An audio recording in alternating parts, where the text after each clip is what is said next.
ng North Korea sa pagsasanay ang kanilang military dogs at nagdaos din ng firing drill ang mga sundalo roon. Balitang hatid ni Cara David.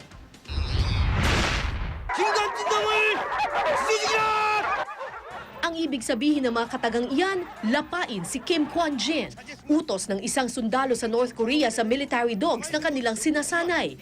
Si Kim Kwon-jin ay ang defense minister ng South Korea na itinuturing na enemy number 1 ng North Korea. Bukod sa military dog training, nagsagawa rin ng firing drill ang mga sundalo kung saan kanilang pinagbababaril ang effigy ni Kim Kwon-jin at sundalong Amerikano. Sa gitna ng mga aktibidad na ito sa North Korea, hindi naman muna itinuloy ng Amerika ang kanilang missile test sa Vandenberg Air Force Base sa California. Ayon sa source ng Reuters na isang US defense official, walang kinalaman ng missile test sa banta ng North Korea at matagal na umano itong nakaschedule.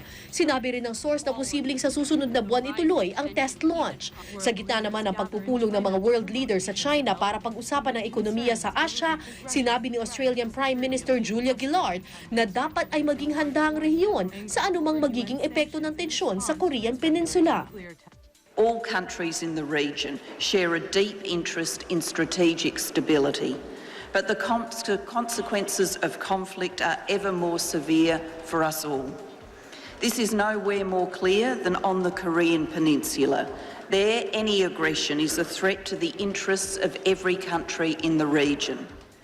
Pahayag naman ni Chinese President Xi Jinping, hindi raw pwedeng ilagay sa peligro ng alinmang bansa ang buong mundo para lang sa pansariling interes. Ang China ay matagal ng kaalyado ng North Korea.